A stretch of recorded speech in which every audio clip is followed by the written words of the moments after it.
you the war emergency for the first time in about... This is Jim, and, Receiving this message. We are Ken Jennings and John Roderick. We speak to you from our present, which we can only assume is your distant past, the turbulent time that was the early 21st century. Fearing the great cataclysm that will surely befall our civilization, we began this monumental reference of strange and obscure human knowledge. These recordings represent our attempt to compile and preserve wonders and esoterica that would otherwise be lost. So whether you're listening from an advanced civilization or have just reinvented the technology to decrypt our transmissions, this is our legacy to you. This is our time capsule. This is the Omnibus.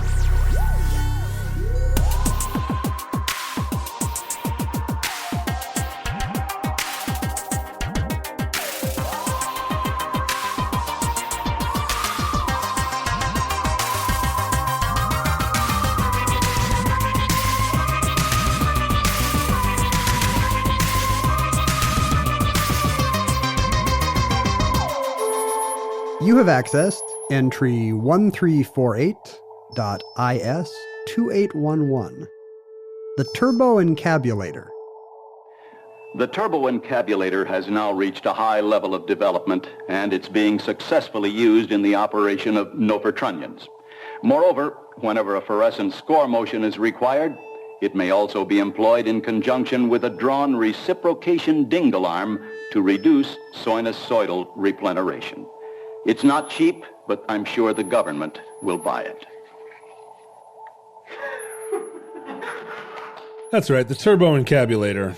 That says it all, doesn't it? Yes, it does. Thanks for tuning in to this episode of Omnibus. It's like, so it's like an encabulator, but obviously much faster and better. Well, that's the thing. The encabulator, was limited, but if you put a turbo on it. If you've been encabulating things at a slow rate, right, a few an hour, and you're like, I've got more encabulation to do. I think in the old days you could get away with a slow rate of encabulation. There was just less things to encabulate. The thing is, the original machine had a base plate of prefabulated amulite, and that was surmounted by a malleable logarithmic casing. And is the problem that it's prefabulated? Do we need a different kind of, what did you say, amylite? Yeah, well, the problem was the two main spurving bearings were in a direct line with the panometric fan. So is that more of a maintenance issue, or is it an efficiency thing? Or Well, what you're trying to do is eliminate side fumbling. Right. You want to encabulate that a lot faster. I actually want more side fumbling. That was my whole goal of my adolescence. Well, that's how you met your wife, right? To increase the side fumbling. Now, you went to school for computers. I did, which you think is some kind of a wacky trade school. Yeah, it's something that could be handled at where there's only 6 computer programs, and they taught them all to us in an hour. It's like traffic school, basically. Secretarial school. And we didn't have to get points on our license if we learned these 6 sort algorithms. But did you learn computer mathematics or computer? I mean, explain to me the difference between computer engineering, computer mathematics, computer science. What are these things? You need to take a bunch of theory. Oh boy, do I ever. One needs to take a bunch of theory. Like instead of teaching you, here's how to program a spreadsheet. Here's how to program a web shopping site. Instead you'll learn what are the goals of a algorithm. What are how does the speed of an algorithm work? When you said take a bunch of theory, I thought you were going to talk about hermeneutics, which is, I'll talk about that all day because I did take a bunch of theory. Why must we have a computer? Why do computers exist instead of no computers? It's time to deconstruct computers, Ken. So there is a mathematical basis underlying a lot of the decisions that go into design, both of hardware and software. And they want efficiency's sake. And they want to give you a foundation of that because everything else is going to change probably. The languages are going to change. The applications are going to change. You're just going to program using a Wii now, right? You do a little dance, you make a little love, and then you've got an e-commerce site. It's a game, yeah. You bowl 10 frames, and when you're done, you have Squarespace. We'd like to thank Squarespace for sponsoring this show. No, I don't think Squarespace is sponsoring this show. What if one of their competitors did? Oof. Hopefully, when you find this buried on the surface of the moon or wherever we leave it, we have remembered to cover over the word Squarespace with whatever of their competitors. Well, hopefully those discount codes are still active in 3500 AD. Let me type the word omnibus into this decaying computer and see if I get 20% off. 20% off / omnibus. But within computer science, one of the things that I find most charming about it is that there is a culture of... It exists to charm you, by the way. Yeah, thank you. We want 50-year-olds not in the field to find it quaint. Well, you'd better hope I'm charmed because the computers you build are garbage. we built. Hey, me and my guys have been working around the clock on those. My laptop, which is 3 years and 6 months old, just blew up its video card. Well, this is a common travail of the computer scientist in that you tell anyone you work in computers and their answer will have something to do with, hey, why can't I cancel a print job when, or, hey, how come my computer doesn't recognize this external disk? Like people assume you're some type of mechanic. Sure, but in fact, you just went to trade school and only know your narrow little range of things you can do. You think I went to a trade school and I'm here to like troubleshoot your peripherals. In fact, I learned a complicated and elegant scientific pursuit, and it would be beneath me actually to tell you why you can't cancel a print job. Sure. It would be like having Socrates over and be like, so you understand the nature of existence, right? And he says, that's right. I don't think he would say that's right, by the way, BTW. Would he ask you a question? He would. Would he be like, why would you like to know? What do you mean by existence, Socrates would my son? never claim to know he would never claim to know anything. That's Socrates' whole gag. Okay, you get Marcus Aurelius over and you say, Marcus Aurelius, you want to teach me how to live the good life? And he says, that's right. And you say, why does my wife have one of those top opening can openers that are super weird? And Marcus Aurelius thinks, maybe I have some general principles that can guide you here, but this is not really what I do. Yeah. When you get together with your other computer scientists, you guys just talk, you just do that scene from Good Will Hunting where you write big equations on a blackboard and then challenge one another to solve them when you're there doing the maintenance. I wish I had some kind of theoretical physics group where I could do that. That'd be great. I have not worked in computers for well over a decade, but my memory is just a row of silent... It's read-only memory, right? That's right. My memory is RAM. No, my memory is just of a row of cubicles where everyone just wants to cower in there and not talk to anyone else because that's why they got into computers. Right. They were told there would be no people. Right. So no, there's no parties of any kind.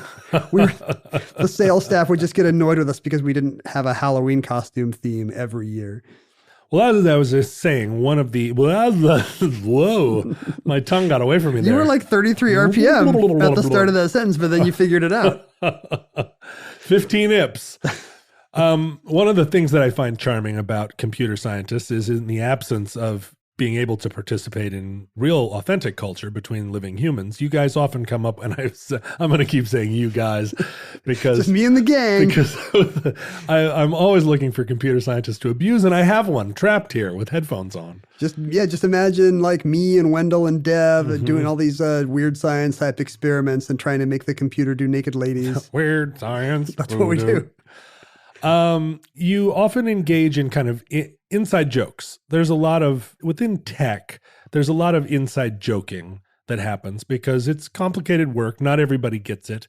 And the kind of socially confined world is exclusive, right? You want to be able to tell who is on the inside and who's on the outside. And a lot of sort of... it's also that there's not a whole lot of humor based around the things that concern you.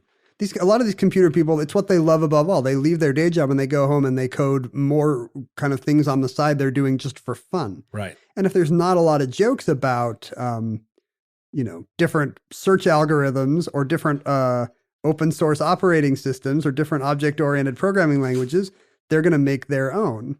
And of course, it sounds geeky if you don't get the references, but right. But if those were jokes about something that were more universal, if those were jokes about politicians or cars, nobody would even notice the jargon, Well, by the way, it's why I don't code anymore, because I was not one of those people. I kind of disliked it. I thought that you didn't code anymore because you became rich and famous by accidentally getting on this dumb game show that made you a star. You were coding right up until Alex Trebek handed you that check, right? And then I was like, so long, suckers, and you hear wheels squealing. As you get in your super efficient I think Chevy most Volt. of the people I worked with, had Alex Trebek come to the office and given them a $2 million check, which he never did, but what if, Right. He never did it to them. He did it to you. They would have been like, well, cool. Now I can buy, better servers for my Bitcoin mining operation or whatever, but I'm still going to be here tomorrow morning trying to get this stupid thing to work. Right. But you went immediately to the comic book store and bought 40 Catwoman figurines and arranged them around your bed. And they guard the bed. If there's even a single break of more than an inch, that's where the evil could get in. Right. So I have to keep the Catwomen close together, close to each other. Keep the Catwomen close and the Catwomen's closer. And the Riddler's closer. But no, I feel like I was looking to get out anyway. Right. It was through an amazing coincidence, I found myself on a quiz show that morning, but I was already looking to get out. What a coincidence. But I do find the jargon funny. I do find the inside jokes funny. And the funny thing is it's kind of gone mainstream. Like what are youth memes if not geeky inside jokes to the nth degree? Like a robot doing surgery on a grape would not have been a comedy trope. It's barely funny now. 5 or 20 years ago. Well, it was funny yesterday for like about 90 minutes. And then there was a picture of a big cow, and now the grape surgery is not funny anymore. Right. The great cow is much funnier. Briefly. So there are a couple of different kinds of this jargon. There's jargon that is meaningful, that actually refers to real processes, that is maybe taken and made fantabulous. There's a term for it, which is sesquipedalian obscuration or obscurantism, which is just a way of saying things in the most complicated manner possible, using the most like polysyllabic words to describe a simple process. Sesquipedalian meaning polysyllabic. Right. So sesquipedalian is even more polysyllabic than polysyllabic. And obscurantism is self-explanatory, right? So you're gonna take a thing and make it ridiculously complicated, but really what you're describing is something anybody could get. And some of that, I guess, might be, again, to convey insider status. Yeah. But it might just be that you get in the vein of talking that way. I think of the way people in the very specific way that people in the military talk or airline pilots talk. I guess that's as close as a civilian like me actually gets to hearing that kind of at this current point in time, right, kind of 60s speak that's still in the military. And you just get in the vein of doing it. And that's how everyone communicates. It's a convention. And that's hyper true of academia, particularly liberal arts, where it developed an entire new lexicon. And really, you can read texts within that framework where it's unintelligible even to those of us who know what the words mean, just because they're put together in such an unusual way. And is your take that all these liberal arts are essentially a hoax? It's this own little strange, insular, hermetically sealed world where it's just being propped up by its own arbitrary inventions. That's nothing to do with reality. I mean, that's true of the deconstructionist school, of the postmodern Derrida, Lacan kind of thing. Right. As soon as the liberal arts got into a Marxist critique of itself, of its own methodology, right? Like it's not just that your ideas are colonialist, but your whole way of investigating ideas is imbued with a colonialist mentality that you cannot even see unless you're critiqued from outside. Once it became that kind of Ouroboros, it's a loop you can't get out of. Yeah, it did become very hermetic. And the conclusions that it comes to are often, as they get then reinterpreted into common language and taught to high school students, an awful lot of contextualizing information is lost. And it becomes, you get these sort of dogmatic productions of a theoretical machine, but the production comes out in the form of an exhortation or what seems to be like an ironclad conclusion, when really it just came out of a thought storm, and it just got filtered through a succession of people that understood less and less what the critique was. It's a game of telephone that ends with me as a freshman in college getting like a one-line definition of postmodernism and having to write something in that vein without knowing any of the 50 years of French people wobbling around and wiggling around that produced it. And the most famous critique of that was a what's called the Sokol incident. The so-called? The Sokol or Sokol How would you pronounce his name? I don't know. He's American, right? Yeah, an American scientist by the name of Alan Sokal, in 1996, published an article in the magazine Social Text, which was a postmodernist magazine. And the article was called Transgressing the Boundaries Towards a Transformative Hermeneutics of Quantum Gravity, which was an article that argued that quantum gravity was a social construct. and his commentary was, he was trying to make two critiques. One of them was that this kind of postmodern liberal arts culture had become so hermetic. Up its own deconstructed butt. Right. That the words... If a butt is deconstructed, can you go up it? Yes, I guess it absolutely. depends on how deconstructed Once it is. you go up the deconstructed butt, then where are you?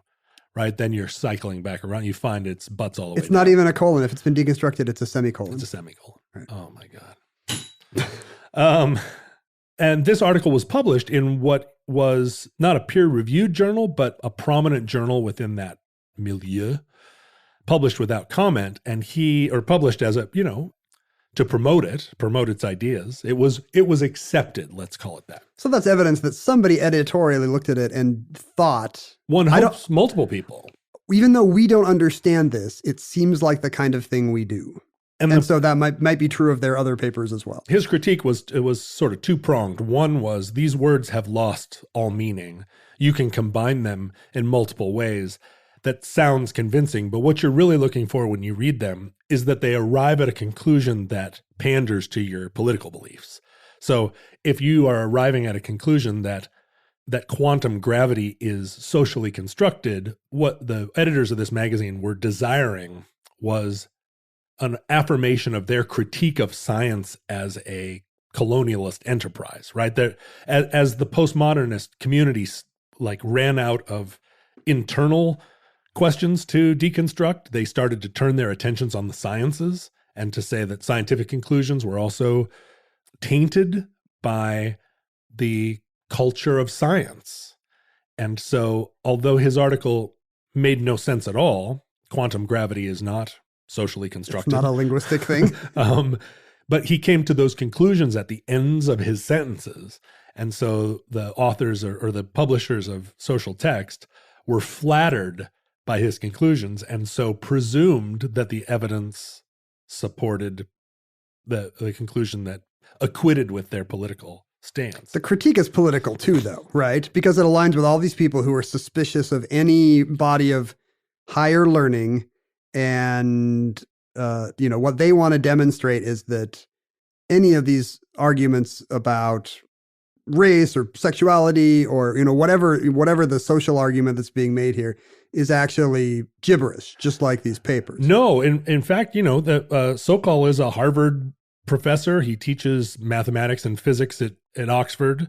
His critique was that those do not apply. They are not valid critiques of science and the scientific method. If you want to be over here talking about race and culture in your own sort of silo at that side of the campus, please don't direct your attention over here to this side of the campus where we're using actual work. Yeah, we're using the scientific method, and it isn't a thing that you can. But Sokal did create this cottage industry of people doing the same thing to tweak academia. Other people followed in his footsteps and did maybe less elegant. And there was a lot of controversy about this incident. I mean, he didn't try to perpetrate it. The day it was published, he came out and said, This is a hoax. As soon as he could do it without having them pull the paper. But it was, it was still kind of controversial that he had done this.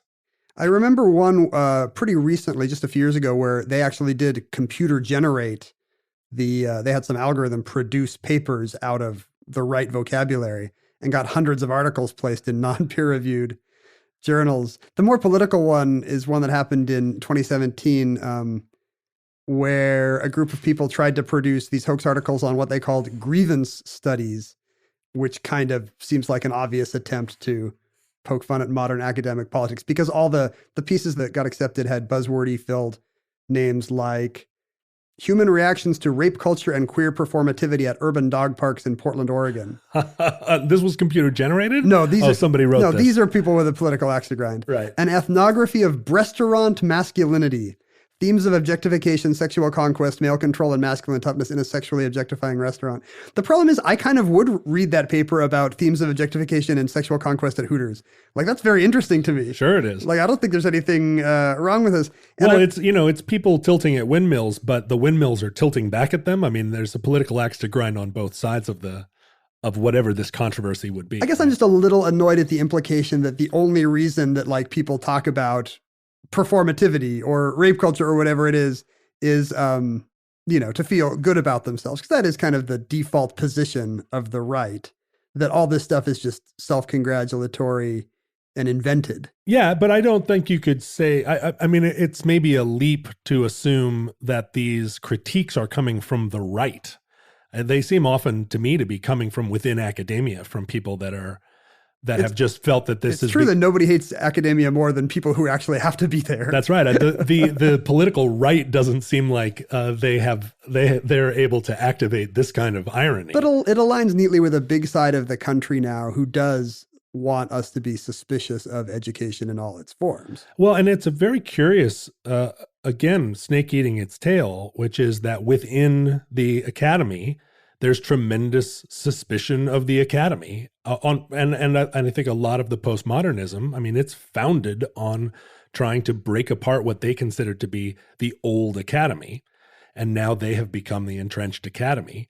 And, again, it's an open question whether this is producing new knowledge and whether it's truly academic knowledge or whether it's just a culture war happening that is essentially happening in the streets. It isn't really, it isn't really theoretical. In something like liberal arts, if really all it's doing is creating a group of people that are super excited about a new way of looking at a text or something, like, to me, that's already done its job. Even if it just made a generation of European kids, really excited about something in Alice in Wonderland or whatever it is, right. Even if they all were just waving their hands. But as I was saying earlier, as it gets filtered down through multiple iterations of telephone, right, where people less and less understand that it originated as a critique of a text, and it becomes more and more an exhortation to behave a certain way and it infects science. It crosses right, the species barrier and creates an epidemic in places where, to a point that we have arrived where we are now, I think, culturally at large, which is there are no more authorities that we can respect or that we all agree are authorities, because every authority has been deconstructed back to whatever its initial, the conflict in its initial premise. And so we don't even allow, half the country doesn't allow that scientists are able to speak authoritatively about the Earth. Actual scientific things. Right. Like and what's going on in the atmosphere. This isn't unrelated to this internal critique. I mean, that's not just coming from creationists. It's also coming from within the academy, people in the postmodern side saying, well, we can't just let these scientists sort of operate in their exclusive confines. The problem, of course, is that everything got exponentially more complex throughout the 20th century. And there really is no way to expect that the average layperson on the street, myself included, could have an informed opinion on climate science. Like, I'm not sure if I'm going to believe the scientists. I'm going to have to get into this. Right. And that way my vote will be informed. Because really, I can't. Like, I'm at the point where I have to trust climate scientists because if I read the literature, I'm going to be lost after the first sentence. And that's true of every other field as well. But once science becomes politicized, right, which is something that postmodernists do, is politicize things within the academy. Sure. Deconstruction is just the politicization of things, right? Once you politicize science, then it's very easy to say, well, I don't know, I can't counter these guys, but I know that they have an agenda. I know the scientists are being funded by George Soros and they have an agenda. This is a contemporary kind of culture war is what we're talking about. But technobabble. It's a culture war if one side didn't have any culture. It's a culture war if one side didn't have any culture. Which is the side that doesn't have culture? How are we going to get back to the Turboencabulator? Well, I don't like to point fingers.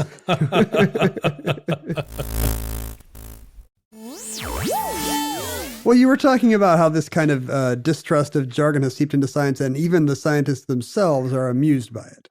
right? Even the academicians themselves like the inside jokes, and they like the fact that they're breathing such rarefied air. Right? Yeah, it's funny how easy it is, as you were saying, even within politics or journalism. I mean, when the new budget drops from the Office of Budget Management or whatever, and it's a 10,000 page document that no one can and all the pages for all the different senators are immediately sequestered in a room and told to read this thing and figure out what it says. It's maybe part of a technological society that language become specific to certain operations, and that language gradually or intentionally becomes exclusive of lay people. You know, the law, you and I sit and read contracts periodically. And because both of our dads are lawyers, we're able to walk through a legal document without getting too confused. We took it with our mother's milk. Yeah. But most people find legalese impenetrable, and intentionally so. Probably right? the earliest example of this, right? Like that's where you get kind of the Victorian 19th century era distrust of lawyers, because they were the first people that had created this kind of impenetrable and seemingly arbitrary jargon. Right. Meant to keep you away from what should be, in most cases, a pretty simple, easily expressed. I don't know if I agree, you know? Like when I read a contract that's written right, it is full of lots of little fill-ups and weird clauses and sidetracks, and but there's a reason why that language is there, and it's not just tradition or aesthetics. Like, you know, there's a purpose for all those clauses because of what went wrong one time when that clause wasn't there, I think. Right. So I often feel like, again, it's just an effective complexity as you're trying to make a more complicated deal. And done well, it is, right? But there are lots and lots of lawyers, hack lawyers, who know the tropes, who know the terms, but are not trying to make the most efficient document, or maybe either not capable or not even really conscious of the fact that what you're striving for is efficiency. What you're striving for is the most elegant document, not the most elaborate. Or really what they want to do is just build the most hours. The most hours, right. That's the only metric they care about. Right. And when I see it in my own writing, trying to be both have the humor in specificity, or the hook of specificity, while also having it be as elegant, as small as possible, right? With as it is few hard, words right? To writing your elegant, like I write nonfiction for a living, and I find that I can just turn on functional magazine prose voice. Yeah. And I can kind of go on autopilot, and that's not inspired writing. No, but it's very hard to do both. Yeah. What makes writing really great is when you come up with words that took a little bit of thought to get there. But you also need to, I mean, I'll go through anything I've written and take out probably 15 that's. My curse is using the unnecessary that. This is the thing that produced that. There are... Which one are you going to get rid of? I hope the first one. The first one. Okay, good. Although in that instance, you would need that. It's a different meaning of that. But what is the meaning? What is the form of that I'm referring to? The grammatical form. This is the thing that she wore. This is the thing she wore. Right. So what is that? It's a gerund. That and which are subordinating conjunctions. Subordinating conjunctions. Is that right? No, subordinating conjunctions are like although and because. But I like that I had a guess. I like that was a good one. I like that I swung for that. I just threw gerund out there just to be difficult. That's your technobabble. So it's a defining clause? No, it's a... I think I was close. I think it is a subordinating something, whatever it is. I think it's a subordinating conjunction. Isn't that what you said? Oh, is it? I have no idea. It's a really tricky one. I mean, I take those that's out all the time because they're not necessary, but when you write them down, they feel very natural. I mean, they flow out of me all the time. And I think you're doing exactly what we were talking about. You're doing a slightly elevated voice, right? Where instead of saying now, you say at this point in time, like a guy in the military, and somebody writing a contract is saying whereupon and whatsoever. And you're adding in that's because that's official voice. Right. It's official voice. We are going to the place that is the place, or whatever. That's a bad example too. I do this constantly, but I'm having I feel like the real problem with your prose is not thinking of good examples of your prose. That's the main thing you need to work on. Right now, I feel like that's my main problem. I could pull up any document and find 100 of these that's. Although I've gotten pretty good at editing them in real time. I'll write those that's, and by the end of the sentence, I'll go back and say, nope. You'll be like, take that, and that, and that, and you're crossing them all out. But although each sort of discipline has its own unique language, the technical fields, in particular the sciences, they have maybe the most specific and impenetrable language, often because it's based in Greek language, often because it's very specific to describing, unique processes. It's recently coined words, right? Because, until the 40s, we didn't need all these words for different chemical processes or nuclear reactions. Although this is a lot true, of them were created. This is true from the dawn of, I guess, mechanical engineering and early science. Even in the middle 19th century, it was this kind of burgeoning culture of talking in language, to describe electrical processes or chemical processes that were being discovered. So yeah, it was new coinages. And in German, like a language that does not have the ability to just go to Latinate roots to sound fancy, they would have to just cram Germanic words together, so electricity or, a computer monitor is a, white lightning screen square or whatever the German word for computer monitor is. One of the earliest examples of this is the word gadget. Gadget became, in the mid-19th century, a way of kind of referring to an item a bit, we use gadget now, to refer to some kind of mechanism or element. Something that's technological that we can't quite put a name to, that performs some function in a mechanical or industrial process that isn't maybe a thing that we can either lay hands on its actual name, or that isn't as necessary. It isn't necessary that the thing have a name. It's just the bracket that holds the other bracket. I was looking up where a lot of these, because we have so many of these words, right? Gizmo and doodad and doohickey and whatchamacallit. And the origin of a lot of them is 20th century and early 20th century, and it's military. Yeah.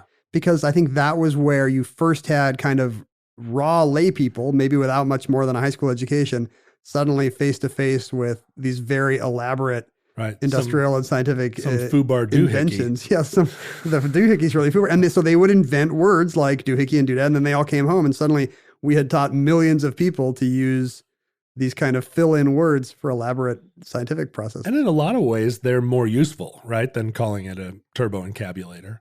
To just call it a Who's-Its. It's shorter, for sure. The word gadget arrived sort of mid 19th century, and there were a couple of different suggestions about where it came from. It was a term that came out of glass making, and it was basically, like I was saying, a rod with a clip that grips the rod that grips the thing, and they called it a gadget.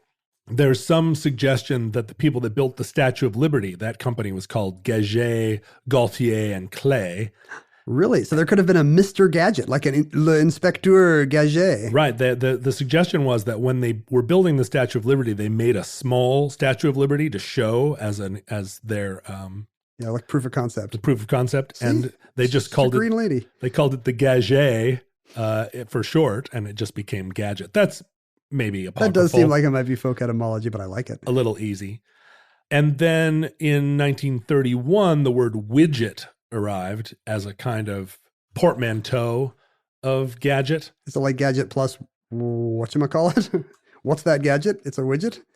Widget is still used today in computer science, actually. It's a part of a computer interface. Like, that's a term of art now. It started out as a space filler, and it actually became a very specific referent. Is that right? Yeah, if you're designing a piece of software, you might combine different widgets. They're kind of, the idea is you have some kind of toolkit of elements that's going to go into some kind of interface or whatever. Of course. Now I recognize it. Even home users might say, put the calendar widget back in the lower right. And it's really just a way of saying thingy, but a widget specifically means something in an interface or a toolkit. Within economics, which is kind of the area in which widget really became popularized, a widget is just an abstract unit of production when you're talking about like capitalist production, factory production. I see. It's like a story problem. Yeah, you make 5,000 widgets. This factory can make 50,000 widgets, right. But I see. So it's a fill-in for any product. Yeah, there's a word, blackacre, is used to describe property in the same way. Oh, I didn't know that. Yeah. Like I know in law, you have like Richard Roe and John Doe, these imaginary plaintiffs and defendants that only exist in test cases. Right. Blackacre is a fictional, like it's a company or a place? No, a fictional property, I see. like real property rather than intellectual property. So then what is the Turboencabulator? Was it ever a real thing, like a widget, and that was just a name for it? So the Turboencabulator follows a different path and on a long history of engineers and scientists making jokes to one another about the sort of complicated doohickeys and widgets and whoosits that make up their own internal language and production. And these were jokes that often got written into manuals for the use and operation of new machines, General Electric and General Motors, companies like this who were making elaborate manuals for the operation of their equipment would include a page or a paragraph that was, meant to be just a amalgam of tech words that it was. I mean, was it a joke? It was engineering jokes. Like, hey, the engineers we're sending this to, they'll love it if we drop in one of these. Yeah, it's a little bit of a lull for them. And Apple... That's kind of funny because corporate manuals don't usually have a sense of humor. That's right. And this is an example of it that would not be apparent to somebody that just picked one of these up. If you were a mechanic or a mechanical engineer and you read this, you would have a hearty chuckle. Apple used to do it, put little things within their manuals that were kind of self-referential jokes. I made a joke about your read-only memory, but Apple actually put write-only memory as a sort of footnote in one of their earlier manuals, that it was, they kind of targeted a couple of different footnotes towards this definition of write-only memory, which was a place where you could store things indefinitely, but you could never read them again. Never see them again? Yeah. That's funny. I don't think Apple's terms and conditions are that funny today. They must have outgrown that phase in their corporate life. That was, when Steve Jobs was still around and Apple was fun. But the Turboencabulator is a device that first appeared in 1944. It was the product of the imagination of a student by the name of John Helling Quick, who published an article in the British Institute of Electrical Engineering Students Quarterly Journal. What era is this? This is 1944, so in the middle of the war. Oh, I see. And he coined not only the idea of the Turboencabulator, but in fact, a lot of the language used to describe the Turboencabulator came from his initial document. I used some of it at the top of the show. The prefabulated amulite and all that? Prefabulated amulite. That's all verbatim from John Helling Quick's initial article. And he didn't have any specific invention in mind. Like it wasn't a parody of a specific component or engine that he'd worked on? It was just, he was in the process of studying electrical engineering, and he got the rhythm and the tempo of the technical language and realized that you could combine portmanteau of different words into a kind of gibberish that sounded very technical if you spoke it with confidence. It's basically Prisen, Ensign, and Cusel, but with academic jargon instead of a real natural language. Right. In that these are people who have heard it so much, they can kind of mimic it even if the product is meaningless to people in the know. If you were to say the main winding was of the normal Lotus O deltoid type placed in a pan-endemic semi-boloid slot in the stator, some of those, there are stators, right? Some of those are actual words. Yeah, but I could not pick this out as parody. Panendermic is not a... If you had told me this was a real late 40s manual, I would be like, yeah, okay, I guess. Sure. There are 6 hydrocoptic marzlevanes. Okay, sure. Right. It's connected by the non-reversible Tremy pipe to the differential girdle spring on the up end of the grammeters. Like maybe if I was given 6 and I had to pick out the fake one, I could do it. But I would not feel confident being like, panometric fan, that's made up. Right. Because I'm sure there's crazier sounding things that are real. Well, a really good example of this is the dihydrogen monoxide hoax of 1983. I feel like that's still around. Like I still see it circulating on the internet and maybe even gotcha-ing teachers who get it handed in or city councils who sign off on it. Right. So dihydrogen monoxide to the futurling, I'm sure this is hilarious to the futurelings who are all, well, they basically probably describe water as dihydrogen monoxide.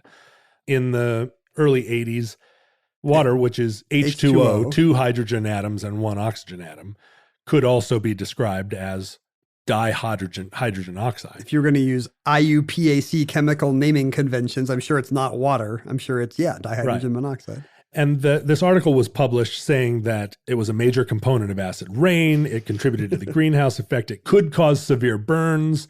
It was a force of erosion and rusting. It made automobile brakes work. Oh, yeah, it corrodes everything, right.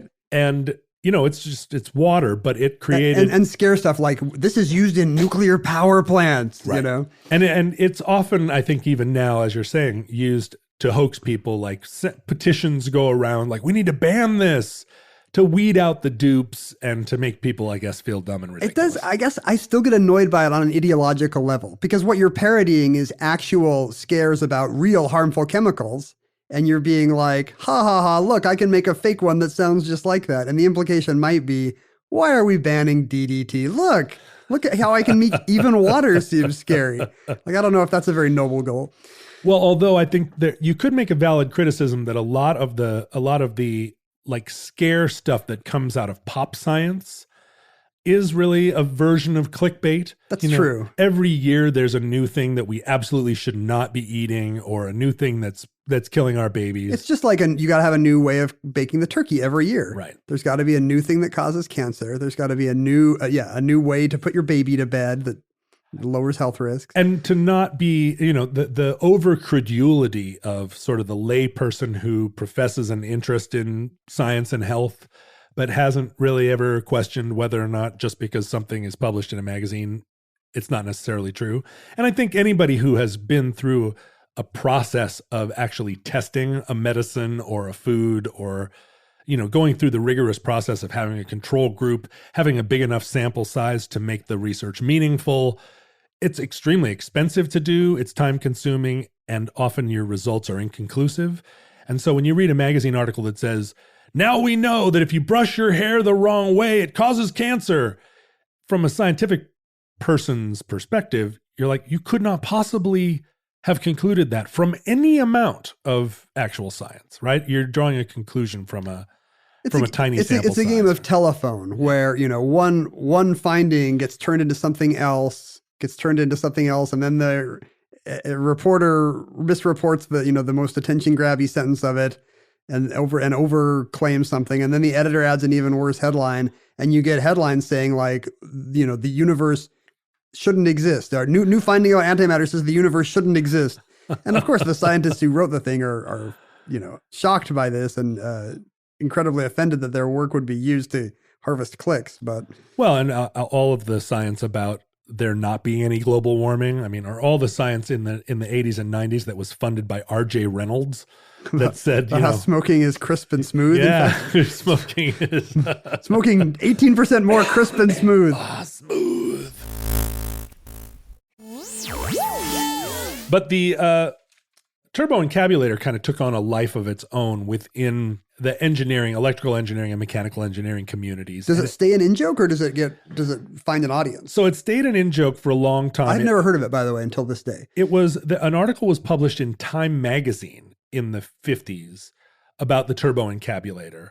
And Time was in on the joke, and they received just mail bags. Oh, so Time essentially did it as a prank, like when the BBC says that these spaghetti farms are a mile long and 6 inches wide. It was an April Fool's joke, and basically. they kind of did it in the spirit of the hoax. Yeah, and there were a lot of people that wrote in hoping that Time hadn't been taken in, but there were also a lot of people writing in kind of either in on the joke and people who were, I think, maybe taken in by the joke. If you don't get it, you're not going to respond. Your eyes will just kind of glaze over and be like, well, this is another kind of technical thing that I don't understand. It is Turboencabulator. Let's see what Adlai Stevenson is up to on the next page. Yeah, maybe it'll be on my, if I buy a Cadillac next year, maybe it'll have one. The General Electric Instrument Department actually included the Turboencabulator in their data sheet. They published it at a certain point as just sort of, again, an inside joke. But in 1977, a guy named Bud Haggart, who was an on-camera engineer making in-house videos for General Motors employees. Oh, they don't hire actors. They just pick whoever the most telegenic scientist on staff is? He's an actor, but able to do technical descriptions. I mean, I guess he'd be like a technical writer, but which often technical writers are writers first, not technical people first. Yeah, I wonder if a guy like that has an acting background and finds that he's just agile enough with the language, or is it a guy from a scientific background who also does community theater and jumps at the chance to be in the video? Or an actor who learned auto shop or whatever. I'm not sure. The history of Bud Haggart remains somewhat it's underreported, somewhat obtuse to me. But Bud Haggart, in the process of making these instructional videos on how to replace transmissions, how to disassemble transmissions, he kind of, in a down moment, right before everybody was breaking for lunch, he said, "Hey, roll film." And he made an instructional video about the Turboencabulator, where he did it in very much in the tone and timbre of an instructional video. And he read the extended version of this initial text written by John Helling Quick. And it just looks like any other Detroit kind of industrial training video.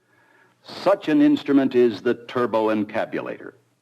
It is produced by the modial interaction of magnetoreluctance and capacitive directance. The original machine had a base plate of prefamulated amulite surmounted by a malleable logarithmic casing in such a way that the two spurving bearings were in a direct line with a panometric fan. The latter consisted simply of 6 hydrocoptic marzlevanes so fitted to the ambifacient lunar wane shaft that side fumbling was effectively prevented. Every 7th conductor being connected by a non-reversible tremie pipe to the differential girdle spring on the up end of the Grammys. Well, that became viral within that community. It's funny that something could go viral then on 16 millimeter film. Right. There wasn't a YouTube, right? So there wouldn't have been a place for a 5-minute instructional video to reach a mass audience. Some stuff like that would get played in audio on radio stations, and that's how you'd hear Orson Welles getting drunk at the wine cooler ad, or Casey Kasem swearing at someone, these kind of legendary tapes. Or people would pass cassette tapes around of the Venom tapes. And I think it probably made its way onto Dr. Demento at some point. But in 1988, people within the auto community had found it so charming that Chrysler actually had Bud Haggart come and reprise his performance. And that's the video that you would be able to see now. The 1988 Bud Haggart. Oh, this is a later one. Turboencabulator video made by and for the Chrysler Corporation. Here at Chrysler Motors Automotive Operations, work is proceeding on the crudely conceived idea of an instrument that would not only supply inverse reactive current for use in unilateral phase detractors, but would also be capable of automatically synchronizing cardinal gram meters. I'm kind of surprised that Chrysler or nobody else ever actually created a part called the Turboencabulator, the same way that asteroids are named after Shakespeare characters or something. Well, Bud Haggart actually walks around. There's a diagram and actually a transmission there, and he walks around and kind of points out different elements of the Turboencabulator. Oh, there's a replica in that one? It's not. They didn't build a Turboencabulator because it's unclear what a Turboencabulator would do. Well, it prevents skim.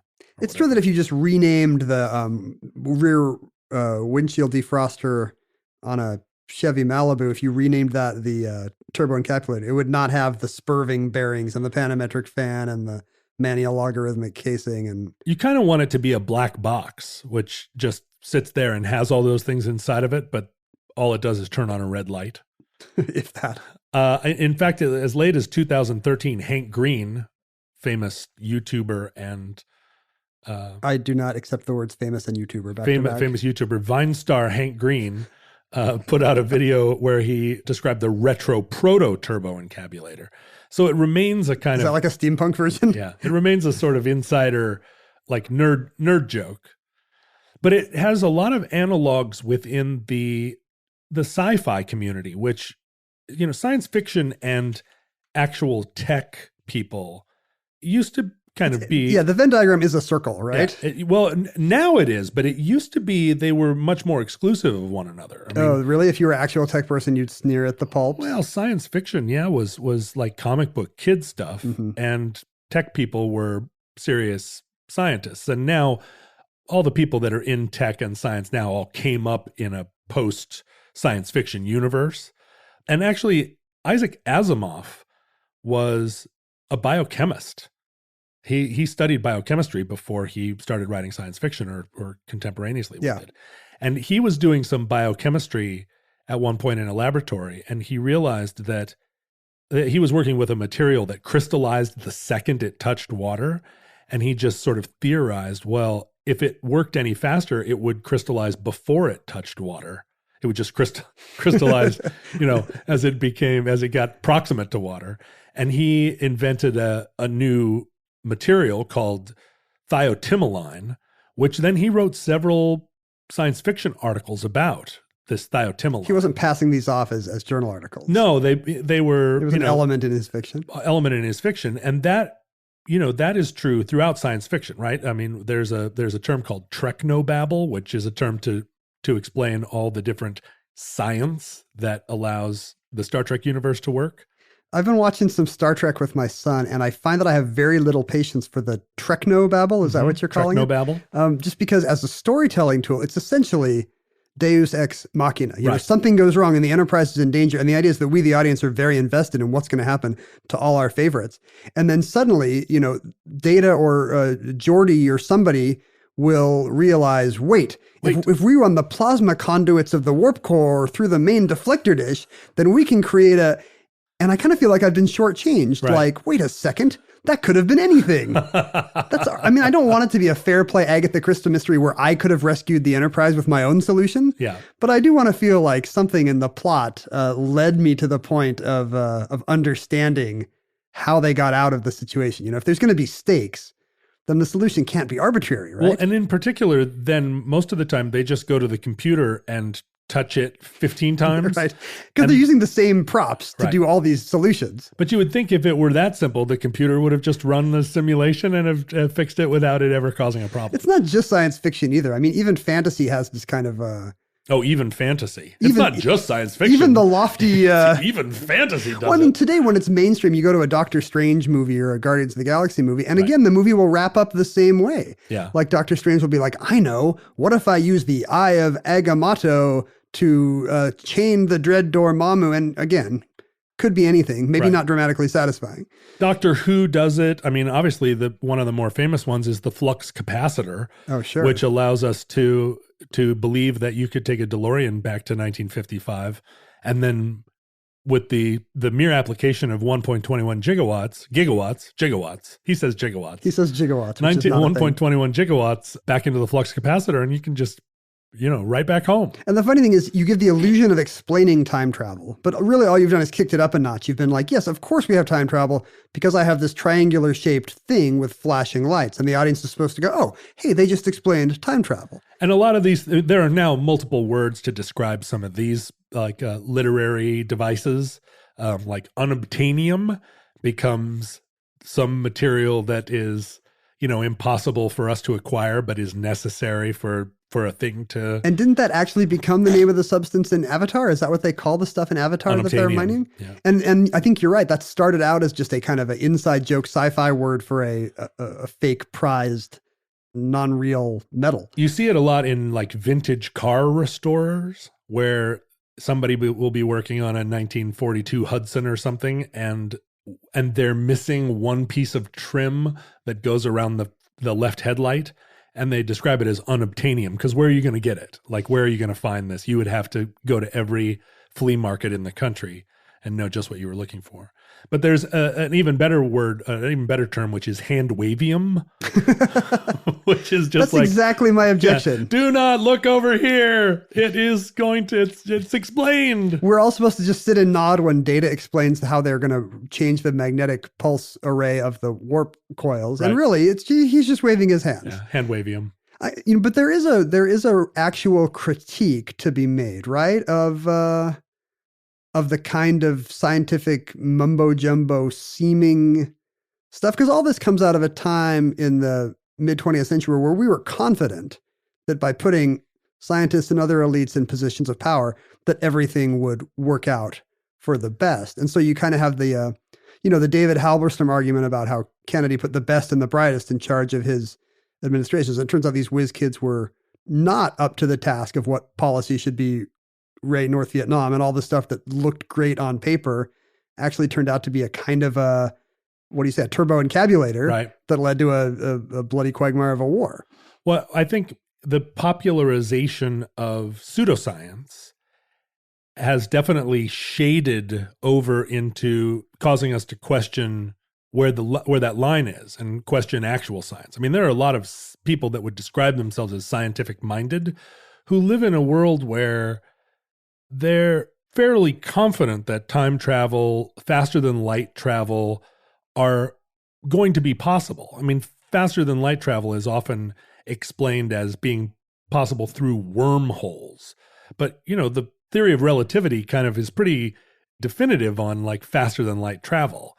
But science fiction has allowed us these workarounds.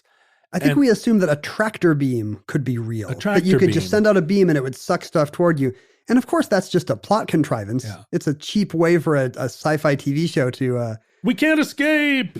Yeah, you don't want to have a scene where somebody has to send out a shuttlecraft, so we'll press a button. Right. All these plot contrivances turned into people's expectations of what science could do. And they became accepted devices so that you don't, a tractor beam isn't exclusive to one science fiction property. It became universal and so begins to take on the imprimatur of science. You don't want to live in one of those futures that doesn't have a tractor beam. No. And a lot of these shows really promote science. We think of Star Trek as being very pro-science, promoting young people into science. Well, we're now at the point where we can see it. A woman becomes an astronaut because she saw Lieutenant Uhura, and a kid becomes a physicist because he loved Star Trek or whatever it is. But unfortunately, we're living in a place where our imaginations are also colored by these dramatic stories, by this hand-wavium.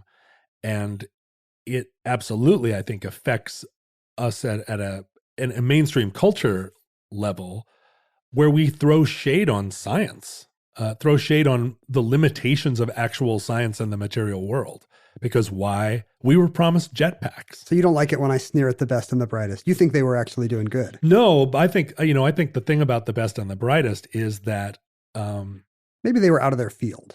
Out of their field, and also there are unsolvable problems. Or, those guys were trying to, in a way, the best and the brightest were like cultural Marxists trying to operate in the field of economics. Trying to show that their rules would work no matter what. Yeah, that you could apply their rules to biology and it was a universal system.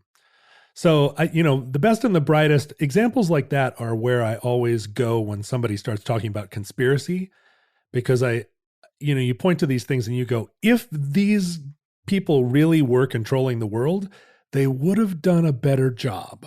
There was no benefit to them in losing as badly as they did, as completely as they did, to what they consider to be an enemy beneath them. You should start spreading incompetency theories. And that's what it is, Do you know why 9/11 happened? Because no one thought to lock cockpit doors. It's not as flashy. It's 100% true. So much of what happens in the world is down to incompetency and human frailty. And of course, we don't like to be reminded of that either. That's much, much scarier. A vast conspiracy at least might be rare. Incompetency's got to be ubiquitous. And the Turboencabulator allows us, at least briefly, to believe that you can make the two main spurving bearings in an oblique line with the panometric fan. And that concludes the Turboencabulator. Entry 13... Cabulator. What did I say? Encapulator? Yeah. Encapulator? And that concludes the Turboencabulator. Entry 1348.IS2811, certificate number 45305, in the omnibus. Futurelings, in the unlikely event that your set of doohickeys and gadgets and gizmos includes soul-sucking social media platforms, we hope you see if we're still around in your era. We hope you deconstruct those and realize that they're just fabulous incarnations of colonial imperialism. Yeah, social media is really, when you think about it, just a social construct. It really is. It doesn't exist in the real world. Wait, actually, that's true. Yeah. My parody failed utterly. But to the degree that social media ever existed, it may still exist in your future, in which case I hope that John and I are still at Omnibus Project on every social media platform under the sun. We will never go away. We cannot be defeated. We're using write-only memory, which means we will persist. You can just never actually see what we were doing. John was at John Roderick on Instagram and Twitter. I am only half as into social media as John, so I'm just at Ken Jennings. You are twice as into Twitter and not at all into Instagram. I don't think it evens out. I feel like I used to be more into Twitter than I am. Is that right? You're even the bloom is off the rose for you, even Mr. Twitter. The bloom was well off the rose. Somebody wrote me the other day, and they said, "Do you remember me? We were part of the same favored, like, do you remember favored? FAVRD? No, I remember Favestar. Yeah, it was like Favestar. Where it would be like top ranked tweets or whatever.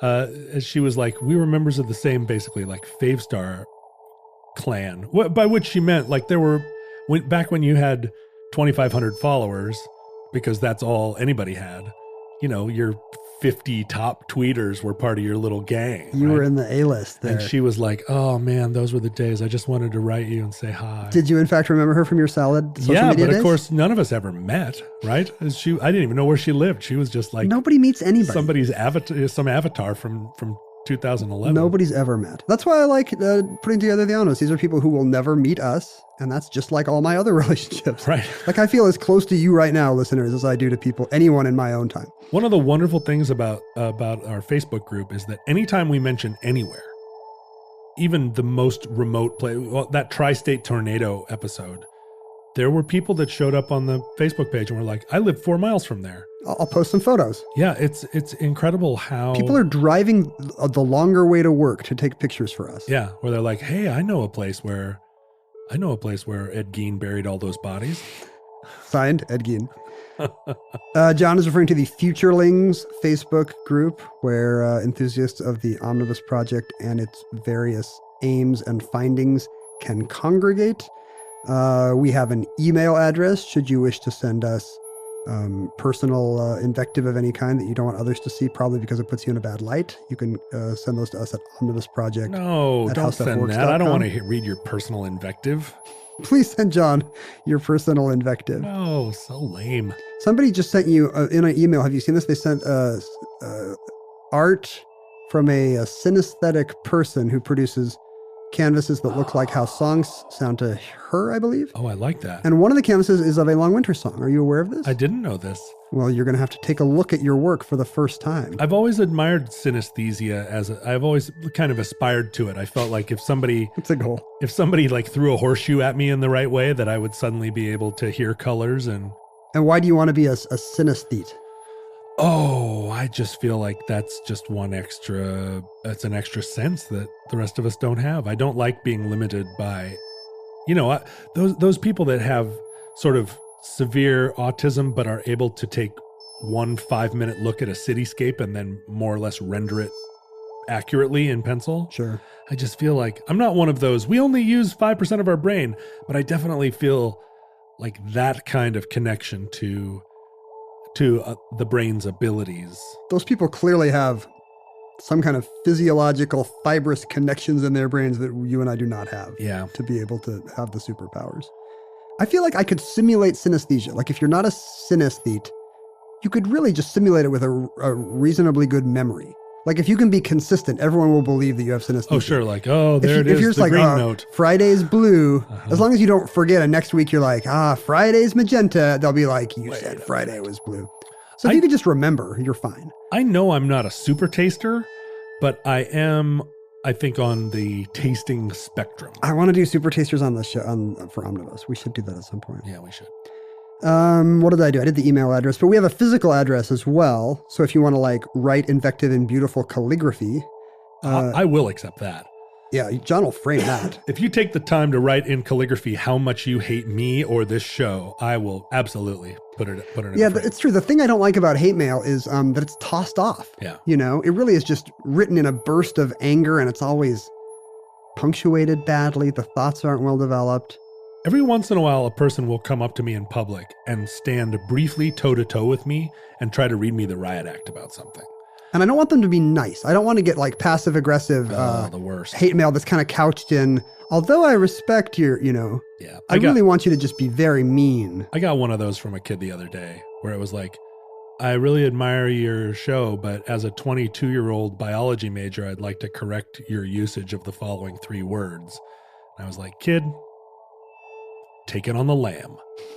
That's what you told him. I said, take it on the lamb. And then he immediately turned into like, I never liked you and I never liked anything you do. I was like, great. Does take it on the lamb mean make like a tree and leave? Yeah. I guess I don't say take it on the lamb. Take it on the lamb. It's like a 20s gangsterism or a 30s gangsterism. I mean, I know what it means when a gangster goes on the lamb. But take it on the lamb. Are you looking up the phrase? I guess I've never thought about it. It's not lamb with a B. Take it on the lamb. Well, let's see here. Oh, yeah. To take it on the lamb is a hasty escape or flight. And it dates back to 1885. So not a gangsterism, but like an Oliver Twistism. Right, like Fagin. Yeah. I feel like when I take it on the lamb, it's like I've chosen it. So I wouldn't tell somebody to get out of here. Hey, I wouldn't be like, hey, make a flighty escape. I think take it on the lamb is, you can, maybe that's the gangsterism, is to turn it around and say, you take it on the lamb. To make it a mean thing. Yeah. Gangsters are always doing that. Making it mean. So in that case, as we were saying, please send your calligraphied invective to the Omnibus Project, P.O. Box 55744, Shoreline, Washington 98155. Futurelings, from our vantage point in your distant past, we always talk really long in the first part of this outro, and then the second part we just sort of basically read the text because we're tired. We're tired and we want to go home. Although even I am home. I just want to go to another part of my home. I have to drive half an hour. There's no way I'm starting a new improv bit here. No, and you have to go pick up your kids. I do. I mean, you have to. You don't want to. Wouldn't it be nice if your kids could just, I don't know what, drive themselves home? My son is 16, doesn't have his license yet. Come on. What the heck? Push him. You know what? Fledge that bird. He needs to get out of the nest. He was eager to, and then he found out it didn't just come with a car. Like, we weren't just going to buy him a car as soon as he got his license. I'm like, where are we going to park a third car, Dylan? That's not happening. Didn't you tell him that he needed to prove himself by driving your whatever Volt? I told him, yeah, you can drive my electric chitty chitty bang bang car. He was like, no, man, no. That was not it, Chief. No, I wanted a 1977 Dodge Little Red Express. He did want a muscle car. He did? Yeah, he's a throwback. Oh, Dylan. I'm not sure where. He and I need to go get some hot chocolate sometime. I can fill his head full of... You don't think he has our father figure in his life? No. He needs somebody who's really going to tell him how to rebuild cars on his lawn. He has a great father figure. He needs a bad uncle. Does he have a bad uncle? He doesn't, right? He needs like a recovering alcoholic uncle that knows some things that his parents don't know. All his uncles have different kinds of tech jobs. Oh, so yeah. Come on. That kid really needs a little bit of trouble in his life. I'm going to come over there in my motorcycle boots and trouble and my Santa hat. We have no idea how long this civilization survived. Based on this program, we suspect that it will not survive long, but we hope and pray that the catastrophe we fear may never come. But if the worst comes soon, this recording, like all our recordings, may be our final word. But if Providence, in the form of a Cthulhu made out of dihydrogen oxygenate, allows... A very wet Cthulhu. we hope to... Do you think of Cthulhu as dry? No, he's moist. I worship a moist Cthulhu. Yeah, me too. We hope to be back with you soon for another entry in the Omnibus.